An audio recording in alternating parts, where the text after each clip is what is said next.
본 방송에서 제공하는 투자 정보는 투자 판단에 대한 조언입니다.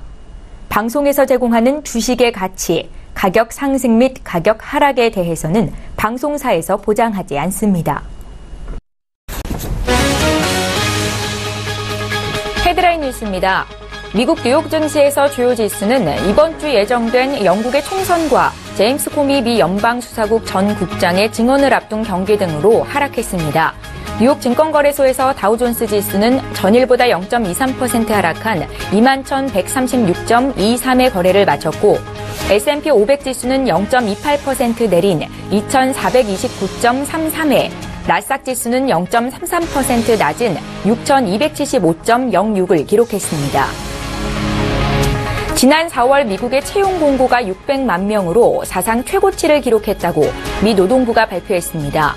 새로운 채용 공고의 절반 이상은 호텔과 레스토랑 사업이 차지했습니다.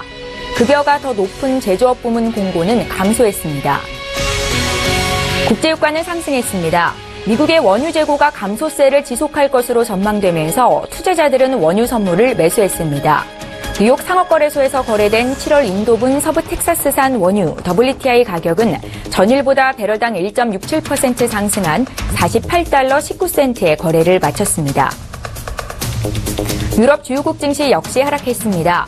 영국 총선과 유럽중앙은행의 통화정책회의를 앞두고 투자자들이 관망세를 보였습니다. 프랑스 가크 40 지수는 0.73% 하락했고 영국 FTSE 100 지수도 0.01% 내렸습니다. 독일 닥스 30 지수는 1.04% 하락하면서 1%대 조정을 받았습니다.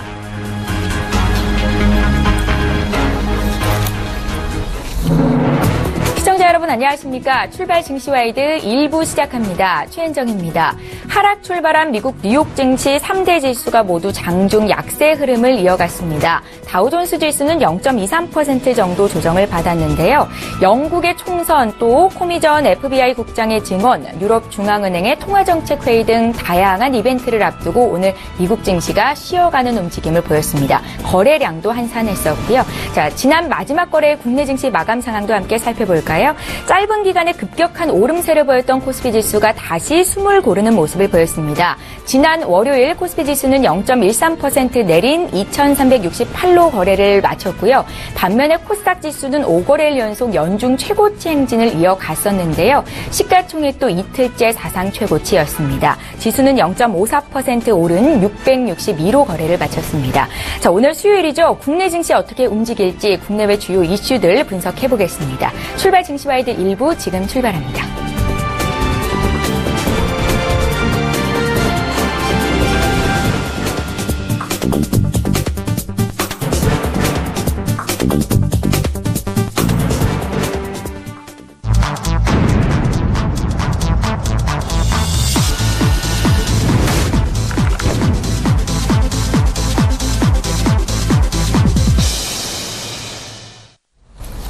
시장의 중심이 되는 이슈 꼼꼼히 짚어보는 시간이고요. 오늘 아데나 투자자문의 신승용 대표님 화상으로 만나봅니다. 대표님 안녕하세요. 네, 안녕하십니까. 예, 반갑습니다. 첫 번째 이슈부터 보겠습니다. 지난 1일 개최된 파리 기후협약에서 미국이 공식 탈퇴를 선언하면서 오늘 1%대 반등을 주기는 했지만 국제유가가 최근에 하락 기조를 보이고 있습니다. 오펙이 9개월간 추가적으로 감산 연장 합의를 도출한 지 딱 일주일 만인데요. 최근에 중소 산유국인 카타르와 또 중동 국가 간 갈등도 영향을 미치고 있는 것 같습니다. 향후 국제유가의 방향성과 또 이에 따른 업종별 영향 짚어주시죠. 예, 어찌 보면, 방금 이제 최정 아나운서 말씀해 주셨습니다. 지난밤 국제유가는 다소 한 1.3% 정도의 강세, 마감하는 그런 모습 나타났었습니다. 두 가지 이유가 있었죠. 첫 번째는, 그동안 지속적으로 일주일간 계속되는 어떤 그 하락에 따른 자율적인 반등 부분 한 가지. 두 번째는 앞서서 말씀하셨다시피 카타르가 중동 국가 간의 어떤 그 카타르와 다소의 좀 갈등 양상, 물론 이제 그 중소산유국이긴 합니다. 근데 하지만 이런 부분들이 크게 영향을 미칠 가능성도 전혀 배제할 수 없다라는 그런 입장 내지는 그런 전망 우세하게 나타나면서 다소한 국제 유가의 불안정한 상황이 좀 점쳐지고 있다라는 이런 부분들 조금 우리 시청자 여러분들 마음속에 좀 새겨두고 계셔야 될 것 같습니다. 국제 유가 다들 알고 계시겠습니다만 두 가지 아주 중요한 의미를 갖습니다. 첫 번째는 바로 최근 지난 한 9개월, 10개월 동안 계속해서 시장 내에 나타났었던 인플레이션에 대한 기대감, 소위 말하는 경기 개선에 대한 기대감이라고 할 수 있겠죠. 이 경기 개선에 대한 기대감의 가장 밑바탕, 이 부분이 결국 물가 상승률이 될 것 같은데요.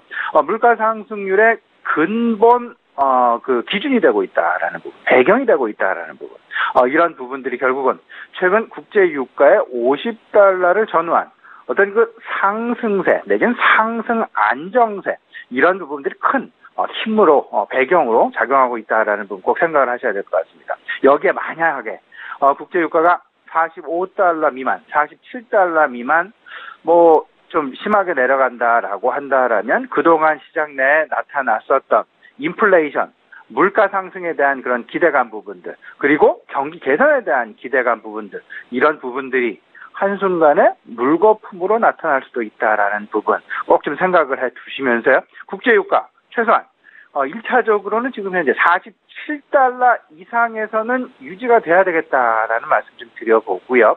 이런 부분들이 최근 나타났었던 트럼프 대통령의 어떤 그 파리 기후협약 탈퇴 소식에 따라서 그 지속적인 일주일 계속해서 하락하는 그런 모습을 보여줬다라는 부분들, 전체적으로 국제 유가의 흐름 방향 꼭 좀 생각을 해 놓으셔야 될 것 같습니다.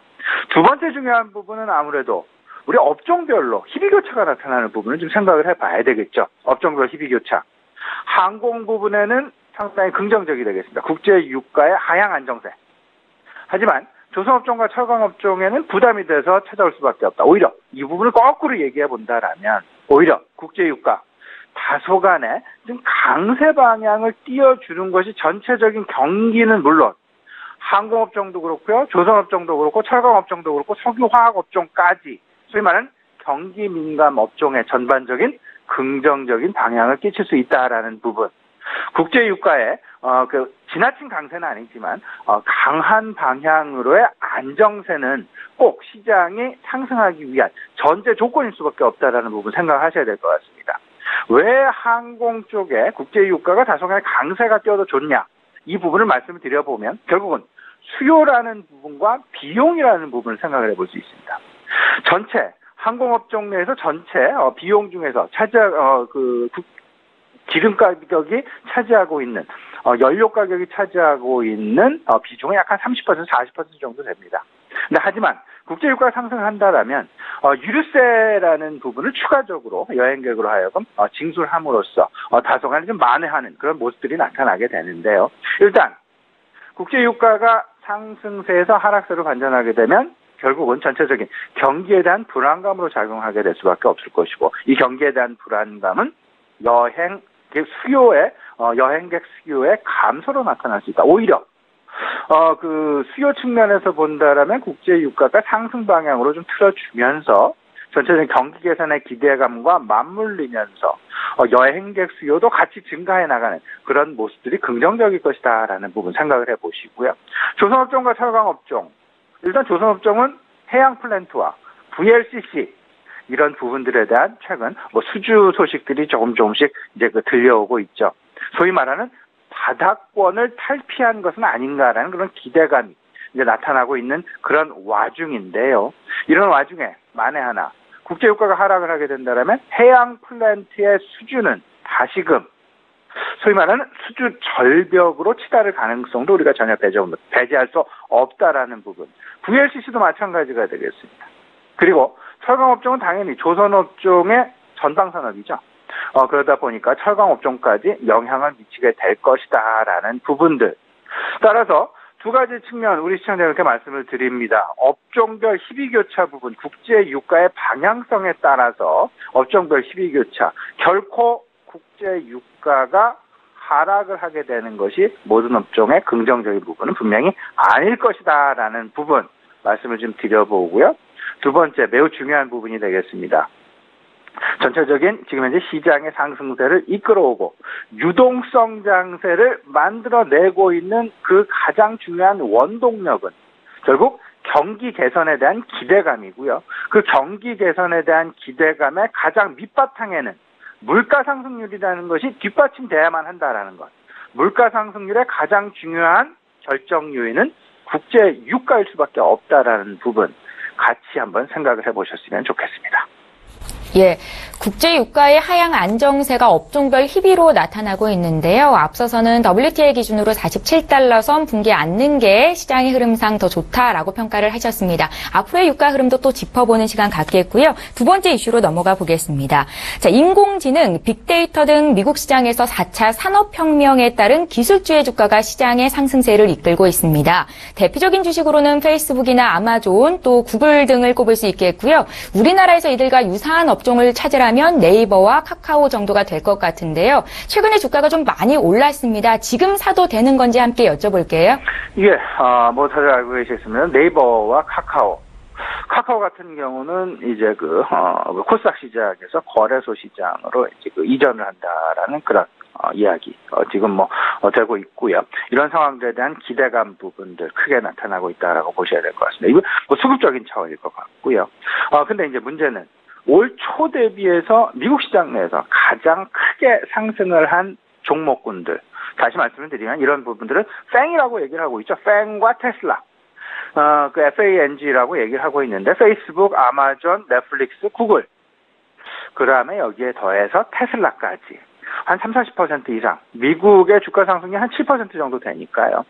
이 부분은 훨씬 한 4배, 5배 이상 능가하는 그런 어떤 그 수익률을 지금 현재까지 올 연초 대비해서 보여주고 있다라는 부분. 말 그대로 미국 시장의 상승세를 주도하고 있는 주도군으로도 우리가 생각을 해도 전혀 모자람이 없다라는 그런 생각을 가지고 있습니다. 물론 지난 밤에는 다소간 유통주랄지 전체 소비주랄지 아니면 이런 기술주들의 다소간의 좀 반락 부분이 좀 나타나긴 했었습니다.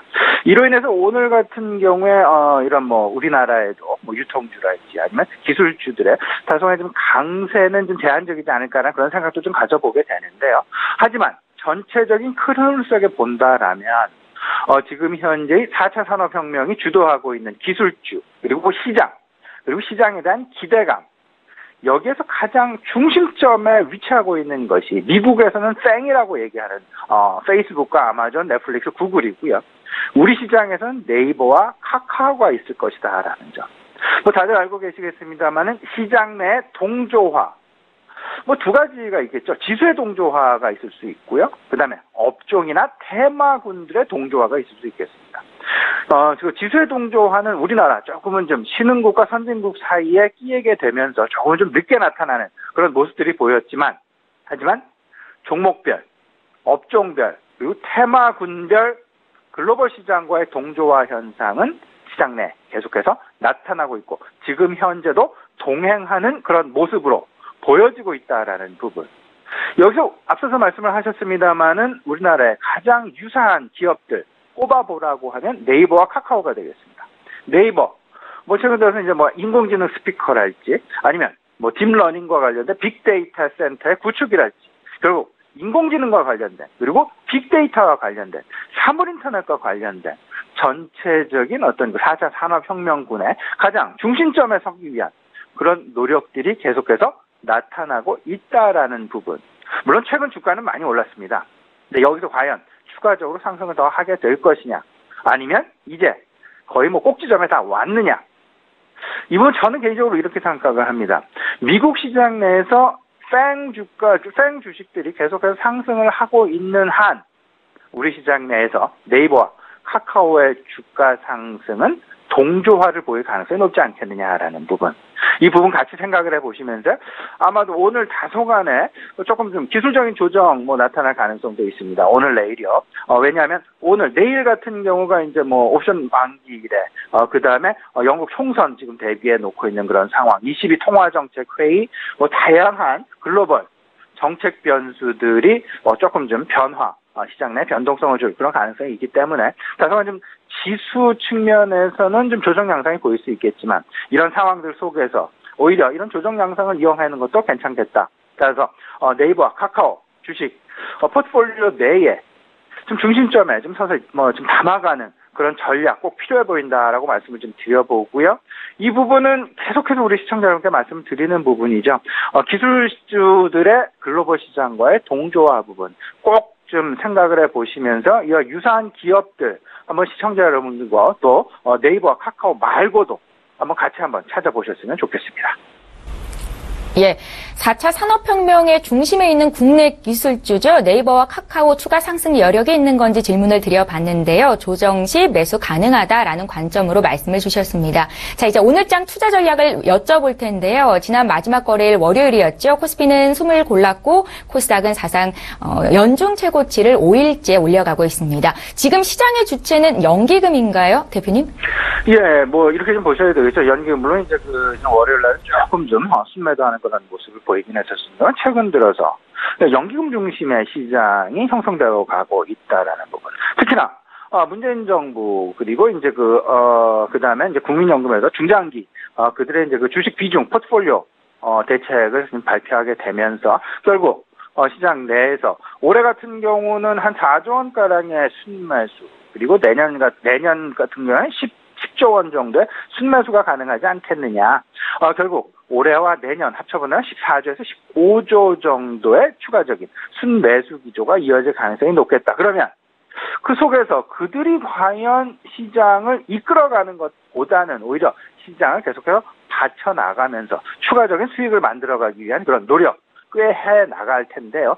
최근에 특히나 연기금의 수급이 돋보이는 그런 가장 큰 이유는 뭐니 해도 일단 국제 상황에 따라 외국인들의 순매수 기조가 다소간 좀 주춤거리는 그런 속에서 이런 배경은 결국 차익 실현이라고 봐야 되겠죠. 차익 실현을 하고 나서 추가적인 이제 모멘텀 찾기가 활발하게 진행되고 있는 그런 상황이다라고 보셔야 될 것 같은데 여기서 연기금들 결국은 최근 들어서 이제 수출주들 대형 수출주들은 매도하고 지주회사와 내수주들에 대한 관심을 매우 키워나가고 있다라는 부분, 소위 말하는 순환매 장세의 가장 선도적인 역할을 하고 있다라고 보셔야 될 것 같습니다. 삼성전자와 SK하이닉스 등 수출주의 매도 양상은 조금 좀 나타나고 있는 듯 하고요. 그 반면에 내수주의 대표라고 할 수 있죠. 게임주, 제약주, 유통주 이 부분에 대한 매수세 그리고 스튜어드십 코드가 오늘 내일 아마 이제 정부에서 발표될 것으로 예상이 되는데요. 이와 맞물리게 되면서 한국에 대한 코리아 디스카운트의 해소 기대감 그리고 주주 가치 환원에 대한 그런 기대감 부분들 이런 부분들이 전체적으로 가세를 하게 되면서 지주사에 대한 관심 연기금을 중심으로 해서 나타나고 있다라는 부분 결국에는요 지금 현재 풍부한 유동성을 기반으로 한 어떤 기관 전반적인 순환매 양상이 지금 예상이 되고 있다라는 부분. 순환매 양상은 이렇게 보셔야 될 것 같습니다. 수출주에서 내수주로 이동하는 과정 한 가지. 그리고 두 번째, 대형주에서 중소형주로 이동해가는 것 한 가지. 이렇게 두 가지 관점에서 순환매 장세를 좀 고려해 보시면서요. 여기에 이제 안착 과정이 진행이 되면서 결국은 시장 내 매기 확산이 나타날 가능성이 높을 것이다라는 부분. 그리고 지주사에 대한 관심은 결국은 코리아 디스카운트 해소에 대한 기대감과 연결이 될 것이다라는 부분 생각을 해보시면서 결국은 배당 쪽으로 관심을 가져야 되겠다. 특히나 이제 6월입니다. 6월 중간 배당에 대한 관심 그래서 지금 가져가셔야 되겠죠. 6월 중간 배당주들 이미 공시를 통해서 발표한 회사들 많이 있습니다. SK텔레콤도 그렇고 삼성전자, 포스코, KCC 비롯해서 다양한 S-오일까지요. 다양한 회사들 중간 배당 결정 가능성이 높아지게 되는데요. 중간 배당을 받으시려면 6월 30일을 기산일로 하니까요. 6월 28일까지는 매수를 해야 되겠죠. 그런데 여기서 중요하게 우리가 생각을 해볼 점 결국은 배당 수익률이 될 것 같습니다. 시가 배당 수익률. 그러면 우선주에 대한 관심이 오히려 보통주보다 더욱더 높게 나타날 가능성이 있다라는 부분까지 생각을 해보시면서 6월 중간 배당 우선주에 대한 관심 가져야 되겠다. 말씀을 좀 드려봅니다. 다시 한번 좀 강조해 드립니다. 6월 8일 이제 우리나라 옵션 만기를 하고요. 그다음에 영국 총선 대기해 놓고 있는 그런 상황. 그리고 ECB 통화정책 회의 있고요. 그다음에 6월 14일 미국 FOMC 회의. 그리고 6월 20일 중국 A주의 MSCI 신흥국 지수 편입 여부 결정이 난다라는 부분들. 이런 부분들 보시면서 전체적인 다소간 대형주에 대한 차익 매물 과정 진행 속에서 그 다음 단계 그 다음 목표물은 무엇일까? 이 부분을 생각을 해보시면서 이 부분에 대한 순환매 장세를 좀 고려해보자. 내수주와 중소형주 쪽으로에 대한 관심 확산 부분 꼭 좀 생각을 해볼 필요가 있어 보이지 않나 말씀을 좀 드려봅니다. 예, 6월 증시에 영향을 미칠 만한 이벤트들도 함께 정리를 해주셨습니다. 이슈 분석과 투자 조언까지 들어봤고요. 아데나 투자자문의 신승용 대표님이었습니다. 고맙습니다. 네, 감사합니다.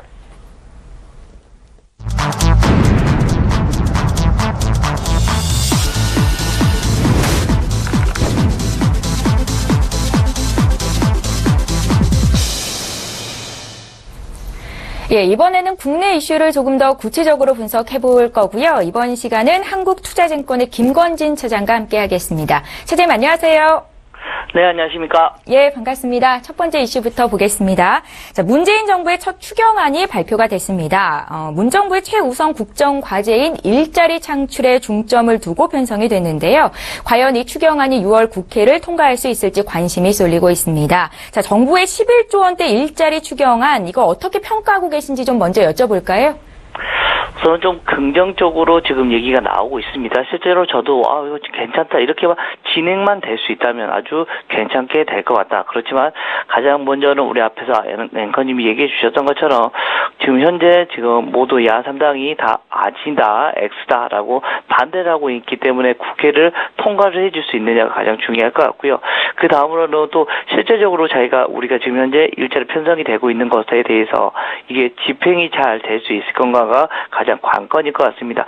집행만 잘 된다면 정말 문재인 정부의 첫 번째 추경안은 괜찮게 될 거다. 근데 이거 같은 경우는 있습니다. 실제로 일부 사업 같은 경우는 실제 집행이 가능성이 별로 그렇게 크게 높지 않은 것이 있습니다. 실제 청년 내일 채용 공제 정책 같은 경우는 이게 과연 될 수 있을까라는 이런 물음표가 먼저 닫고 있는 게 지금 지금 이야기가 나오고 있는 겁니다. 자, 그렇다면 이제 구체적인 추경안 내용이 어떤지를 여쭤볼 텐데요. 투자자들 입장에서는 어디에 포인트를 두면 좋을지도 함께 말씀 부탁드릴게요. 네, 그렇습니다. 우선은 가장 크게 얘기가 나오고 있는 것은 결국은 공공 일자리다라는 거 얘기를 해드리겠습니다. 공공 일자리 부분에서 한 7만 1,000개 가까이 창출이 된다라는 거 얘기를 해드리겠고요. 중앙정부가 이번에 7조 7천억 가까이를 지금 현재 투입을 해서 어떻게 보면 절반 이상인 4조 2천억 가까이가 일자리 창출에 투입이 됩니다. 그리고 정부는 이를 통해서 공공 부분 신규 일자리가 7만 1,000개 이상을 직접적으로 만든다는 계획을 가지고 있습니다.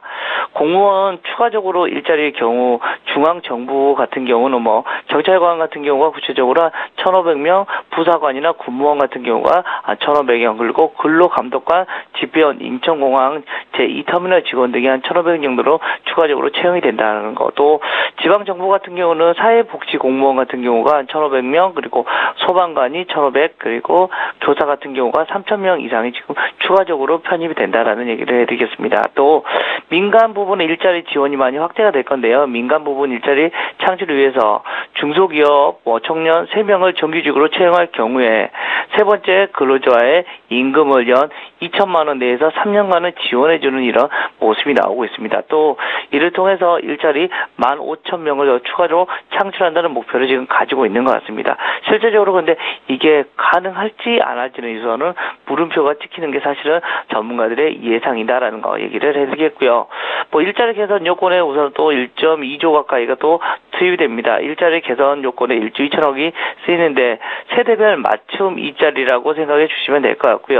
여성 일자리 개선 환경을 많이 개선해 주겠다. 그리고 소상공인 지원에 예산이 많이 편입이 된다라는 거 얘기를 해드립니다. 그리고 먼저 취업 성공 패키지 청년 수혜자를 한 5만 명을 확대하겠다라는 거. 그리고 청년 구직 촉진 수당 같은 경우는 3개월간 월에 30만 원씩을 지원해 주겠다라는 얘기가 나오고 있습니다. 마지막으로 우리 주식 시장에 가장 영향을 많이 끼치고 있는 치매나 미세먼지 전기차 사업에도 편성이 되는데요. 어제 같은 경우 실제로 치매 관련된 주식들이 상한가에도 편입이 되고 이런 여러 가지 이슈가 있었었고요. 미세먼지는 우리가 지금 현재 실제로 숨을 쉴 수 있는 우리가 어떤 식으로 숨을 쉴 건지에 대한 이런 정책이다라고 판단해 주시면 될 것 같고, 그리고 미래사업 4차 산업혁명의 하나인 전기차 사업 부문 같은 경우도 돈은 추가적으로 쓰여지는 모습이 나타나고 있다는 거 얘기를 해드리겠고요. 전기차 같은 경우는 급속 충전기 예상을 하시면 될 것 같고, 미세먼지는 우선적으로 초등학교에 뭐 이런 미세먼지 측정 장치 같은 거를 설치해주는 이런 모습이 나온다는 얘기를 드리겠습니다. 예, 치매 국가 책임제 등 정부의 정책 혜택 기대감에 말씀하신 것처럼 뭐 명문제약 상한가가 있었고요. 고려제약도 24%나 급등을 했었는데요. 이 같은 정부 정책 수혜주들 지금 시점에서 매수하는 것도 가능하다 이렇게 보십니까? 자, 우선은 조금 단기적인 겁니다. 우선은 실적으로 바로 반영은 되지 않을 겁니다. 그렇지만 지금 현재 기대감 같은 경우는 확실히 있을 것 같다라는 거. 즉, 실제 거래가 많이 터졌습니다. 거래가 여기서 추가적으로 터져버리면 여기서부터는 조금 우리 시청자분들이 조금 지금부터는 조금 이해는 아니다라는 식으로 생각을 주의를 하셔야 된다라고 판단을 주시면 될 것 같고요. 여기서 거래가 안 터지고 위로 올라가면 여러분들 계속해서 관심을 가져줄 필요는 있다. 정부 정책 같은 경우는 사실은 좀 단기적인 이슈보다는 좀 중장기적으로도 좀 갈 수 있는 이런 모습은 분명히 나올 수가 있는데요. 실제적으로 이번에 갔던 상한가 갔던 명문제약이나 이런 주식 같은 경우는 그렇게 바로 이렇게 수혜를 입을 수 있을까라는 이런 물음표는 좀 열심히 여러분들이 관심을 가지셔야 된다는 거. 지금 이거 너무 많이 오른 거 아니냐 이런 식의 좀 주의를 많이 주의를 기울여야 되는 이런 모습이다라는 얘기를 드리겠습니다. 거래량이 가장 큰 체크 포인트가 될 것 같습니다. 그렇다면 차장님은 정부 정책 수혜주 쪽으로 어떤 업종이나 종목을 좀 집중적으로 보세요? 자, 우선은 미세먼지 관련주나 미세먼지 위닉스 같은 경우 그리고 클린앤사이언스 이런 주식들을 보시면 될 것 같고요. 특히 4차 산업혁명 관련주로 해서 전기차 관련해서 이야기가 많이 나오고 있습니다. 여기에 관련된 주식들이 훨씬 더 조금 더 나은 주식이 아닐까라는 생각을 해줄 수가 있을 것 같습니다. 미세먼지 앞에서 얘기해드렸던 그런 두 종목 정도가 있을 것 같고요. 실제 전기차 같은 경우는 가장 큰 것은 그렇습니다. 삼성 SDI가 LG 화학을 생각을 해 주셔야 될 것 같고요. 또 2차 전지 부분이나 이런 것은 에코프로 같은 경우도 중소형주로서는 에코프로 같은 경우도 여러분들 좀 관심 있게 계속해서 지속적으로 볼 필요는 있지 않을까라는 얘기를 드리겠습니다. 예, 김건진 차장님은 어떤 종목에 수혜가 집중될 것이다라고 보시는지 의견을 좀 여쭤봤습니다. 두 번째 이슈로 넘어가 볼게요. 한반도 내 사드 배치를 둘러싼 중국의 경제 보복 조치에 우리나라 관광업이 크게 위축되고 있는 것으로 나타나고 있는데요. 특히나 관광 수지 적자 규모가 전국을 강타했던 지난 2015년 메르스 사태 수준을 넘어섰다라는 기사가 나왔습니다. 어떤 상황인지 좀 봐주십시오. 네, 그렇습니다. 관광 수지가 많이 적자로 지금 돌고 있습니다. 가장 큰 것은 우리나라 내국인들이 해외로 많이 지금 여행을 나간다라는 이런 뜻에서 지금 현재 관광 수지가 적자가 나오고 있는데요. 대표적으로 우리가 사드 보복이 나면서 관광업이 크게 위축이 되고 있다. 즉, 실제로 중국인들이 우리나라를 많이 찾았던 것에 대해서 중국이 이거 사드에 우리 한한령 얘기가 나오면서 우리 중국인들이 많이 사람들이 오지 않고 있습니다. 실제 예를 들어서 몇 년 전만 1, 2년 전만 하더라도 제주도를 가면 저도 이런 생각을 여기가 우리나라 아닌가? 중국인가 할 정도로 대부분의 사람들이 실제 중국어로 대부분의 사람들이 대화를 하는 모습을 너무 흔하게 봤었습니다. 근데 최근에 제주도를 다녀온 지인들의 얘기를 들어보면 한강이 너무 좋다라는 이야기가 더 많이 나오는 것 같습니다. 즉 그만큼 중국인들의 지금 한국에 들어오는 이런 숫자가 많이 줄었다라는 거 얘기를 해드리겠고요.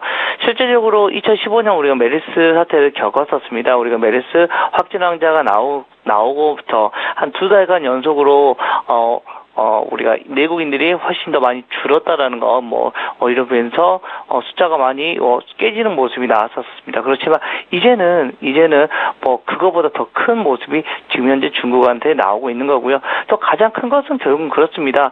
관광 수지라는 게 일반 여행 수입에서 지급액을 뺀 것이 관광 수지인데요. 실제적으로 지금 현재 수입액보다는 어떻게 보면 지급액이 조금 더 많아지고 있는 거다라는 거 얘기를 해드리겠고, 4월에 관광 수지 같은 경우는 실제 10억 1천만 달러 정도가 지금 현재로 부진해지고 있다는 거 얘기를 해드리겠는데요. 2015년 메르스 사태 때는 관광 수지가 6월에 8억 달러 정도가 지금 나타났었던 걸로 기억이 납니다. 실제 7월 같은 경우는 11억 달러, 8월 같은 경우는 6억 달러로 확 줄어드는 이런 모습이 나오고 있다는 거 얘기를 해드리겠고, 또 최근에 가장 큰 원인은 우리가 뭐 주변 사람들 대부분 보고 있으면 해외여행에 대한 이런 얘기가 계속해서 돌고 있습니다. 이러한 것 때문에 실제적으로 우리의 투어 주식, 모두 투어나 하나 투어 같은 경우는 계속해서 지속적으로 우상향해주는 모습이 나오고 있으니까요. 여러분들은 여기에 대한 관심을 계속해서 기울일 필요는 있다라는 거 얘기를 해드리겠고, 실제적으로 우리에 대한 여기를 우리 한국을 찾아주는 수요가 가장 큰 게 사실은 중국인들이었습니다. 실제 중국인들의 사드 보복에 대한 이것을 좀 멈춰주지 않으면 우리나라의 관광 수지의 그런 개선 좀 어려울 수는 있다라는 거 이야기를 해드리겠고요. 한국과 뭐 중국의 사드 저출해서 뭐 어떻게 보면 한국은 경제 성장률이 0.2% 정도는 좀 낮춰졌고, 고용 같은 경우도 한 2만 5천 명 정도는 좀 많이 감소가 된 거다라고 지금 현재 얘기가 전문가들의 얘기가 나오고 있다라는 얘기를 해드리도록 하겠습니다. 중요한 게 앞으로의 흐름일 것 같은데요. 앞으로는 어떨까요, 저자님? 자, 앞으로는 그래도 지금 현재 사드에 대한 보복이 조금씩 누그러지고 있는 것 같고요. 새로운 문재인 정부가 들어서면서 강력한 컨트롤 타워가 생기면서 중국과의 어떻게 보면 잘 협상이 잘 이루어지는 것 같습니다. 실제적으로 문재인 정부가 들어오면서부터 뭐 새롭게 지금 중국과의 관계를 많이 개선시키려고 하는 모습이 나타나고 있고, 뭐 중국 같은 경우도 지금 현재 화답을 하고 있는 것 같다라는 거 얘기를 해드리도록 하겠고요. 최근에 뭐 제 후배들을 통해서 북경대에 나온 이런 후배들을 통해서 최근에 중국 쪽에 신문에서 사드에 대한 어떤 이슈가 어떻게 나오고 있니라고 물어보니 실제로 그렇습니다. 별로 그렇게 사드에 대한 이슈가 거의 있지가 않습니다라는 거. 예전에는 그 전면 뭐 일면에 사드에 대한 얘기가 엄청나게 많이 나왔었는데 거기에 대한 이슈가 거의 나오지 않는다. 이 말은 무슨 말? 결국은 중국 쪽에서 그거에 대해서 이제 거의 넘어가고 있는 거다라고 판단해 주시면 될 것 같습니다. 예. 자, 그럼 이제 세 번째 이슈로 넘어가 볼 텐데요. 이번에는 제약 바이오주에 대한 투자 의견을 들을 수 있을 것 같습니다. 지난해 말에 불거진 한미 약품에 잇따른 기술 수출 계약 해지 이후로 고전을 면치 못했던 제약 바이오주가 최근에 다시 강세 흐름이 나타나고 있는데요. 상승 동력은 무엇이고 앞으로 주가 전망은 어떻게 보시는지 여쭤볼까요? 네, 그렇습니다. 우선은 뭐 제약 바이오 업종이 작년에 한미약품 사태로 인해서 많이 좀 안 좋았었습니다. 즉 심리적인 부분이 많이 망가져 있었던 게 사실입니다. 그렇지만 조금씩 좋아지고 있습니다. 실제로 5월 같은 경우에 코스피 지수가 뭐 한 6% 정도 올라왔는데 뭐 제약 업종, 뭐 제약 바이오 업종은 12% 이상이 상승이 되면서 거의 시장 대비해서 거의 2배가 되는 수익률이 나오고 있습니다. 즉 심리가 조금씩 안정화가 되고 있다는 거 얘기를 해드리도록 했고요.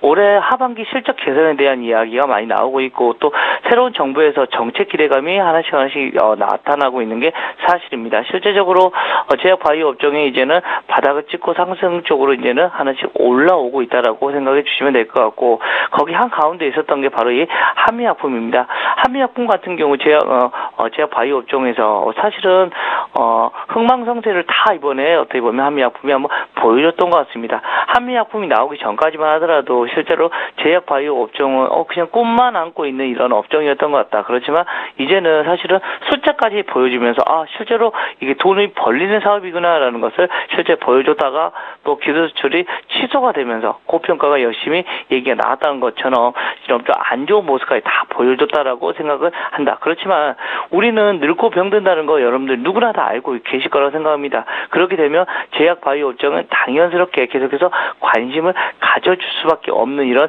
흐름이 나온다라는 거 얘기를 해드리겠고요. 이런 모습은 우리가 이제는 이런 사이클 한번 다 확인했기 때문에 조금 더 이제는 탄탄하게 안정적으로 움직여줄 수 있는 모습은 분명하게 나올 수가 있을 것이다라는 거 얘기를 해드리겠고요. 앞에서도 제가 1번 질문에서 얘기를 해드렸었는데 문재인 정부 쪽에서 치매 국가 책임제에 대한 얘기가 나오고 있지 않습니까? 이런 얘기가 나올 정도로 지금 국가에서도 실제적으로 여기에 관심을 많이 갖고 있는 게 맞다라는 거 얘기를 해드리도록 했고요. 실제적으로 최근에 해외 쪽에 보면 화이자 같은 경우도 약간 인상에 대한 얘기가 계속해서 나오고 있습니다. 사실은 거기에 트럼프 정부거나 여러 가지 정책 수반자들이 약간 너무 비싼 거 아니냐라는 이런 얘기가 많이 나오면서 약값을 많이 인하를 시켰던 게 사실인데요. 이제 다시 화이자 쪽에서 약값을 인상시키고나는 것은 사실은 약값이 다시 한번 우상향해 줄 수 있는 모습이 나올 수가 있는 거다라는 것. 즉 실적이 조금씩 더 좋아질 수 있는 게 맞다라고 판단해 주시면 될 것 같습니다. 예, 제약 바이오주에 대한 관점이 이렇게 긍정적인 전망을 하고 계신 것 같고요. 저희 마지막으로 오늘장 투자 조언 한 말씀 부탁드릴게요. 자, 시장이 계속해서 우상향을 하고 있는 것 같습니다. 좀 조정을 받더라도 이제는 가격 조정보다는 기간 조정으로 지금 나오고 있다라고 생각해 주시면 될 것 같고요. 긍정적인 시각을 좀 많이 유지해 주시면 좋을 것 같습니다. 실제적으로 환율 같은 경우가 지금 현재 골드락스 흐름을 지금 현재 이어가지고 있는 것 같습니다. 우상향도 아니고 하락도 아니고 어떻게 보면 정확하게 제일 주가에 좋을 만한 흐름으로 지금 현재 지속이 되고 있고요. 실제로 1분기에 의해서 2분기 실적 서프라이즈 같은 경우도 계속해서 지속적으로 가능해질 것 같습니다. 지금 현재 흐름 계속해서 나타나고 있고요. 또 수급 같은 경우도 그렇습니다. 외국인들의 매매 흐름이 최근에는 조금 줄어들고 있는데 그래도 긍정적인 모습은 계속해서 유지해 줄 필요가 있지 않나라는 판단을 드리도록 하겠습니다. 예, 경제 이슈와 투자 조언까지 들어봤고요. 오늘 한국투자증권 김권진 차장님과 함께했습니다. 고맙습니다. 네, 감사합니다.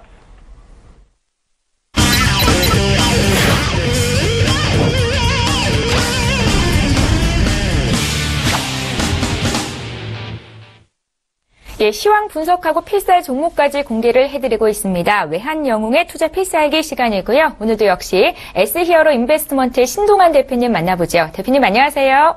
예, 안녕하세요. 예, 반갑습니다. 자, 오늘 시황을 듣기에 앞서서 먼저 지난 추천주 수익률 점검부터 해보겠습니다. 예, 화면으로 함께 확인해 보시죠. 외환영웅의 지난 추천주 수익률 현황입니다. 4월 18일에 주셨던 메리츠 화재가 15% 가까이 수익을 내주고 있고요. 지금 5가지 종목을 화면 통해서 보시고 계신데요. 또 대여 모두 보유 관점으로 말씀을 하셨습니다. 수익 많이 나고 있는 종목 좀 볼까요? 동아지질이 16.4% 수익을 내주고 있고요. 5월 12일에 주셨던 하나케미칼도 8% 이상 수익이 나고 있습니다. 다음 종목들 살펴볼까요? 5월 17일에 주셨던 GS가 지난 마지막 거래일 종가 기준으로 15.8% 수익을 기록 중에 있고요. 지금 화면 통해 보시는 5가지 종목 모두 투자 의견은 보유이십니다. 사조대림도 5% 가까이 수익을 내주고 있고요. 제일 마지막에 6월 1일에 주셨던 대림산업은 매수가 대비 한 1.3% 정도 마이너스 수익권에 있네요. 다음 종목들 보겠습니다. 6월 2일에 추천주 현대백화점이 2.5% 마이너스 수익을 기록 중에 있고요. 신규 편입이 됐던 LG전자는 매수가 대비 큰 폭의 움직임은 아직 없는 상황입니다. 예, 지난 추천주에 대해서 수익률 점검을 받아보고 싶은데요. 오늘은 어떤 종목 다시 볼까요, 대표님? 예, 5월 26일 추천드렸던 종목 사조 대림입니다. 종목 코드 003960. 이 종목은 6월 6일 당중 목표가 도달하였습니다. 그 보유하였던 물량 중 80%에서 90% 물량은 수yok 실현하신 후에 10%에서 20%만 본절을 잡고 홀딩해 주시고요. 지금 현재 매수가 대비 지금 4.8% 수익 중에 있습니다. 지속 상승이 기대가 되고 있으므로 2차 목표가를 제시해 드리겠습니다. 2차 목표가는 3만 원까지 보시고요. 10%에서 20% 물량을 지속 보유하시면서 2차 목표가 도달할 때 물량을 점점 축소하되 또한 거기서도 100% 축소하지 마시고 일부만 지속 홀딩하는 전략 반드시 필요하겠습니다. 다음 5월 12일 날 추천드렸던 종목 한화케미칼 종목 코드 009830 이 종목은 목표가 달성 후에 80%에서 90% 축소 수익 실현하였고요. 현재 지금 10%에서 20% 갖고 가고 있는데 현재 매수가 대비 8.1% 정도 수익 실현 중에 있습니다. 이 종목은 최근 8년 연구로 개발한 친환경 가소제를 연 1만 5천 톤 생산하는 것을 발표를 하였습니다. 글로벌 친환경 가소제 시장을 공략할 예정으로 지속 성장이 기대되고 있습니다. 2차 목표가를 한번 다시 제시해 드리겠습니다. 2차 목표가는 31,000원으로 이때 또 도달했을 때 갖고 있는 물량에서 또 축소를 하되 나머지는 지속 홀딩하는 전략, 나머지는 본절을 잡고 가는 전략 반드시 필요하겠습니다. 이상입니다. 예, 말씀하신 것처럼 사조 대림은 지난 월요일장에 장중에 16%나 급등을 했었는데요. 잘 잘라내셨는지 모르겠습니다. 목표가 도달 이후 오늘 추가적인 관점 말씀을 하신 거고요. 이어서 해외 선물 시장 투자하시는 분들 위해서 조언 한 말씀 부탁드릴게요. 예, 주식 하시는 분들 또한 우리 시청자분들 해외 선물 모르겠다, 선물 옵션 모른다, 위험하다 이렇게 생각하지 마시고요. 주식도 많이 아신다고 수익 나는 건 아니겠죠. 단순하게 또한 지표에 맞춰서 방향에 맞춰서만 해주신다고 하면은 당연히 기본적인 리스크는 있지만 길게 봐서는 장이 안 좋을 때를 대비해서 해외 선물도 해주시기 바랍니다. 자, 항생 지수는 오늘 횡보 상방으로 봐주시고요. 자, 지수로는 25,793이 지지할 때 지속 상방으로 봅니다. 혹시나 25,793이 깨지면 25,734 부근에서 매수 대응으로 해 주시기 바랍니다. 다음 국제유가입니다. 국제유가는 오늘 횡보 하방으로 좀 봐주시고요.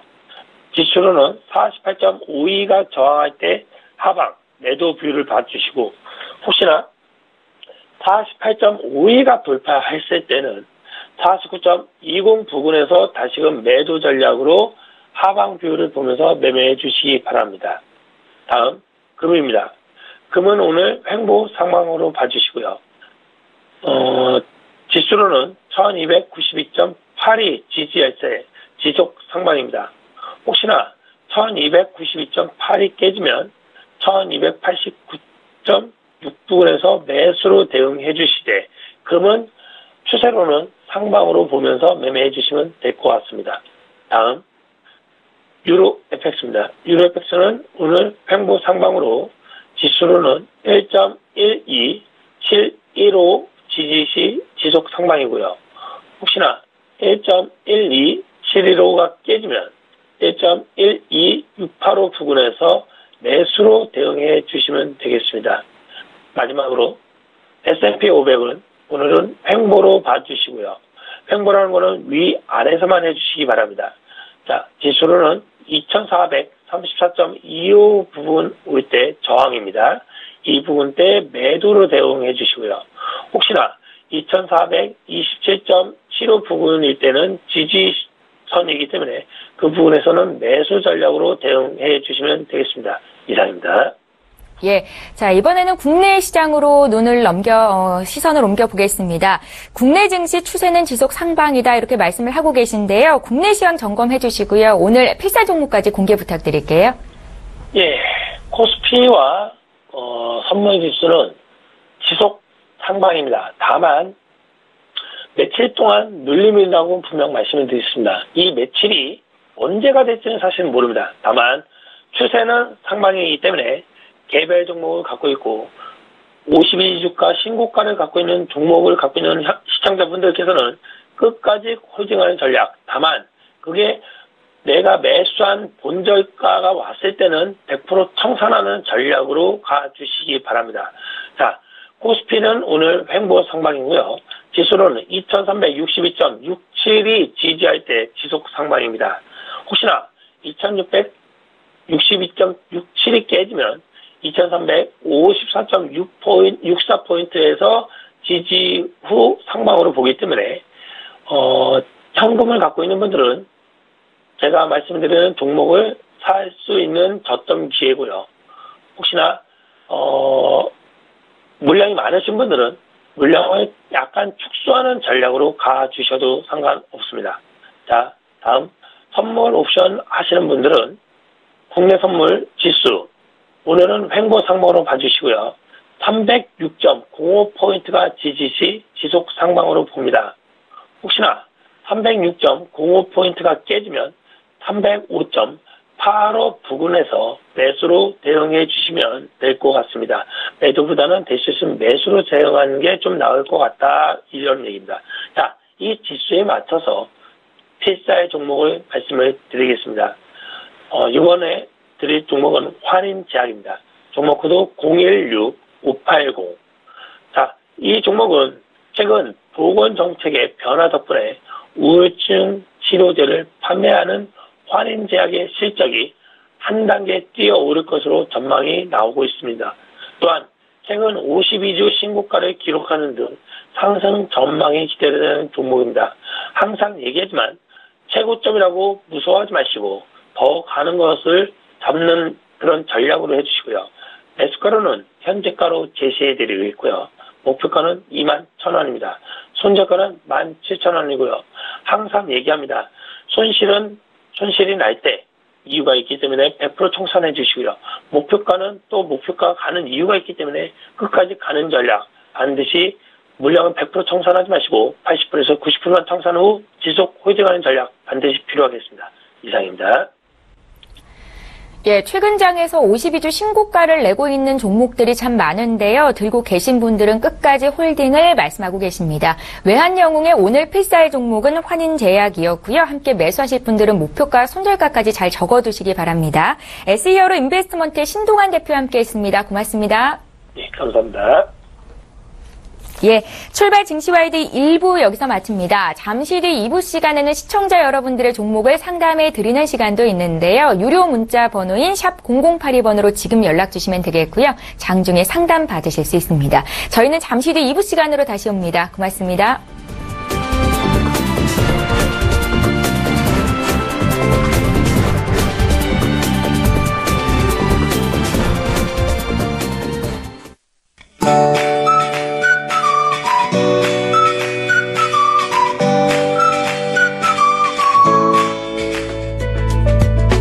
안녕하세요. K웨더 라이프스타일 예보 차씨입니다. 가문 땅을 조금이나마 적셔주는 비가 내리고 있습니다. 서울을 비롯한 전국 곳곳에 비가 오고 있는 모습인데요. 앞으로 비가 더 많이 내리면 좋으련만 비의 양은 5mm 내외로 적겠습니다. 이번 비는 오후에 대부분 그치겠고요. 한낮에도 흐린 하늘에 기온이 크게 오르지 못하면서 조금 선선한 날씨가 이어지겠습니다. 다행히 저기압에 동반된 비구름대 영향으로 비가 내린 덕에 대기질은 보통 단계로 걱정 없겠습니다. 다음은 자세한 지역별 오늘 날씨를 나절 예보를 통해서 살펴보겠습니다. 중부지방 서울을 비롯한 서쪽 지역부터 오후에 비가 그치기 시작해 저녁에 모두 그치겠고 낮 기온 서울 21도, 대전 22도로 낮겠습니다. 동해안 오후에 경남 동해안과 경북 남부 동해안을 시작으로 저녁에는 경북 북부 동해안, 밤이 되면 강원 동해안도 비가 그치겠습니다. 남부지방, 제주도와 영남 서쪽 지방의 비는 아침에 그치겠지만 그 밖에 영남 지방은 오후까지 비 소식이 있습니다. 해상으로도 비가 온 뒤 그치겠습니다. 현재 남해 대부분 해상에 풍랑특보가 발효 중인 가운데 앞으로 동해 전 해상으로도 풍랑특보가 확대될 것으로 보이고요. 파고는 최고 4m로 매우 거세게 일겠습니다. 내일 목요일에는 전국이 구름만 많은 하늘을 보일 것으로 전망됩니다. 날씨였습니다.